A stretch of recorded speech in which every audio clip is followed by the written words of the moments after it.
Bismillahirrahmanirrahim. Assalamualaikum warahmatullahi wabarakatuh. Alhamdulillahil fattahil alim alladzi khalaqal insana fi ahsani taqwim, amma ba'd. Saudara-saudara yang berbahagia, kita ketemu kembali materi kuliah telaah perkembangan kurikulum tahun akademik 2019-2020 semester genap. Setelah beberapa waktu kita istirahat terkait tentang libur Ramadan atau Lebaran, kemudian kita juga ada pandemi sehingga kita harus belajar melalui online. Dan hari ini pun masih suasana Idul Fitri, jadi saya mengucapkan taqabbalallahu minna wa minkum. Mohon maaf lahir dan batin. Semoga Ramadan kita yang 1440 Hijriah tadi diterima oleh Allah Subhanahu wa taala dan menjadi amal yang nantinya berhak kita dapatkan ketika menghadap Allah Subhanahu wa taala. Amin, Allahumma amin. Teman-teman, seperti biasa sebelum kita belajar saya akan mereview terlebih dahulu terkait kurikulum itu, bahwa memiliki definisi cukup baik. Artinya dari definisi saja kita sudah tahu bahwa kita itu hari ini berpacu menjadi sebuah komponen pembelajaran yang nantinya pembelajaran itu adalah menjadi patokan di saat kita melakukan PBM terhadap peserta didik kita. Kalau kurikulum sendiri kita tidak sadari atau tidak tahu, maka sudah bisa dipastikan kita tidak akan pernah mengetahui bagaimana proses belajar kita, outputnya seperti apa, dan evaluasinya seperti apa. Semua itu sudah dirangkum menjadi sebuah kurikulum. Nah teman-teman, adapun manfaat dari sebuah kurikulum atau mata kuliah yang akan kita pelajari ini diantaranya memberikan ilmu yang bermanfaat kepada seorang calon guru, baik guru SD, SMP, SMA atau sederajat, MI, MTS, MA, atau mungkin TK hari ini juga sudah menggunakan kurikulum. Bahkan ketika kurikulum ini sudah menjadi berpacu dalam pendidikan kita, maka kita tahu apa yang harus kita capai dalam pembelajaran tersebut. Dan dengan mendapatkan wawasan tersebut, diharapkan seorang guru siap menghadapi perubahan kurikulum di Indonesia dan menjadi seorang inovator dalam proses belajar mengajar ke depan. Artinya apa? Kurikulum hari ini yang kita hadapi yaitu 2013 sudah bisa dipastikan akan mengalami perubahan. Dan perlu diketahui bahwa setiap kali perubahan kurikulum itu adalah menjadi sebuah perbaikan atau menyempurnakan dari kurikulum sebelumnya. Sebelum 2013 ada yang disebut dengan KTSP. 2013 tugasnya adalah menyempurnakan daripada kurikulum KTSP. 2013 hari ini pun menjadi sebuah kurikulum yang hari ini direvisi kembali di 2019. 2013 revisi 2019. Dan seorang guru wajib mengupdate kurikulum yang ada. Nah, dan tentu updating dari sebuah kurikulum tadi hanya menyempurnakan dari sebelumnya. Nah, kompetensi dari mata kuliah ini adalah yang pertama, mengidentifikasi perkembangan kurikulum di Indonesia dari masa ke masa. Tugas kita dengan mata kuliah ini adalah menganalisis. Mata kuliah ini menganalisis perkembangan kurikulum dari waktu ke waktu. Apakah ada kurikulum berikutnya setelah 2013 revisi 2019? Maka sudah dipastikan ada. Kapan waktunya kita belum tahu.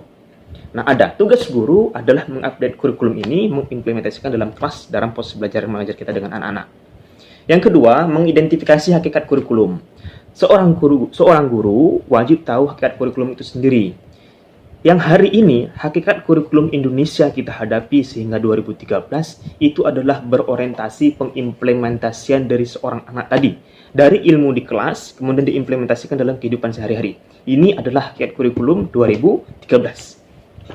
Yang ketiga, mendeskripsikan komponen dan organisasi kurikulum yang disebut dengan RPP. RPP mulai dari awal pembelajaran sampai akhir ada. Itu semuanya dideskripsikan menjadi sebuah pembelajaran.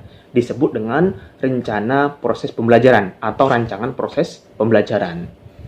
Yang selanjutnya, menjelaskan asas-asas perkembangan kurikulum hampir sama dengan hakikat sebuah kurikulum.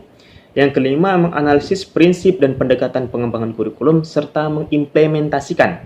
Menganalisis prinsip. Prinsipnya apa? Implementasi. Jadi pembelajaran di sekolah, contoh, ayat Al-Quran yang mempelajari tentang akhlakul karimah, hakikatnya pengimplementasian dari akhlakul karimah tadi, baik dengan keluarga, dengan saudara, dengan tetangga, ataupun dengan guru. Itu yang disebut dengan implementasi. Yang selanjutnya, mengkaji kurikulum muatan lokal serta pengimplementasiannya. Kita hari ini berada di Kepulauan Riau. Muatan lokalnya ada yang disebut dengan pembelajaran Arab Melayu yang hari ini kita temukan lagi. Ada yang disebut dengan kurikulum Gurindam 12 atau yang kita kenal dengan Gurindam 12 ini adalah sebuah syair. Itu adalah sebuah kurikulum yang bermuatan lokal. Ada juga nuansa yang bersifat nyata seperti pakaian. Kalau kita hari ini yang disebut dengan baju Melayu. Pertanyaannya, apakah hanya sekedar baju saja? Tentu tidak. Tentu baju Melayu juga mengandung arti daripada baju tersebut.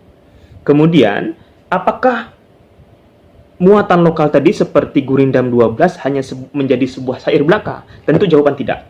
Dari Gurindam tadi menimbulkan sebuah nasihat-nasihat yang itu bisa kita manfaatkan untuk diri kita, untuk anak kita, dan orang tua mereka. Karena dalam Gurindam tadi pasti ada value yang bisa diambil untuk anak dan keluarganya. Atau kehidupan anak-anak kita. Itulah implementasi yang akan diterapkan oleh anak-anak kita. Selanjutnya, mengkaji kurikulum berbasis kompetensi serta mengimplementasikan. Artinya, seorang guru bukan hanya belajar dalam kelas, melainkan wajib mengetahui apa yang menjadi kompetensi seorang anak. Contoh, anak ini pintar dalam membaca Al-Quran atau yang disebut dengan qori atau qori'ah, maka kembangkan dalam bentuk pembelajaran bacaan Al-Quran. Kalau anak ini kemampuannya mampu menghafal dalam waktu cepat, maka usahakan anak tadi untuk bisa menjadi seorang yang hafiz atau hafizah. Nah, kalau anak tadi adalah anak yang daya ingatnya kuat, bisa jadi anak ini akan menjadi seorang guru tarikh atau sejarah. Ini yang disebut dengan berbasis kompetensi. Bagaimana kalau seandainya menjadi seorang anak, kemudian sekolahnya di madrasah, tapi pandai olahraga?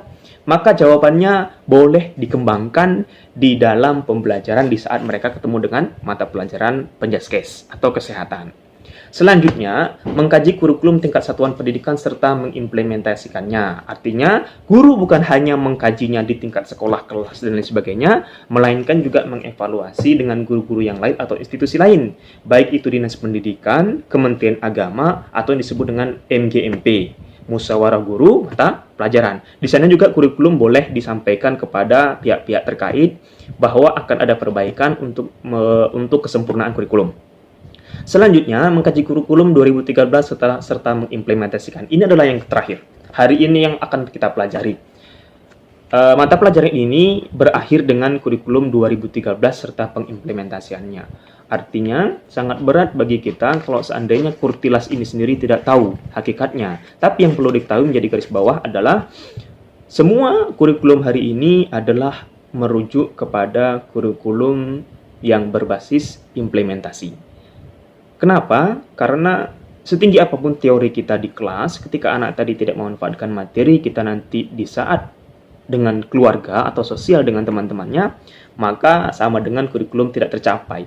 Artinya, definisi kurikulum yang sesungguhnya menjadi tempat berpacu atau tujuan berpacunya tidak terpenuhi. Dan ini menjadi sebuah evaluasi dalam pembelajarannya setiap kali semester. Artinya, kurikulum adalah mengedepankan pembelajaran yang bersifat implementasi atau kurikulum yang bersifat pembelajaran aktualisasi, baik itu di rumah, di sekolah, ataupun di lingkungan bermasyarakat. Teman-teman, barangkali pertemuan kali ini sampai di sini dulu. Semoga yang sedikit ini bermanfaat untuk kita semua. Saya tutup. Semoga ini menjadi pembelajaran yang baik untuk kita semua dan bisa kita ambil pelajarannya. Billahi taufiq wal hidayah. Assalamualaikum warahmatullahi wabarakatuh. Jika ada pertanyaan, silahkan sampaikan di kolom komentar. Kemudian akan kita diskusikan atau kita sampaikan di materi pekan berikutnya. Terima kasih. Assalamualaikum warahmatullahi wabarakatuh.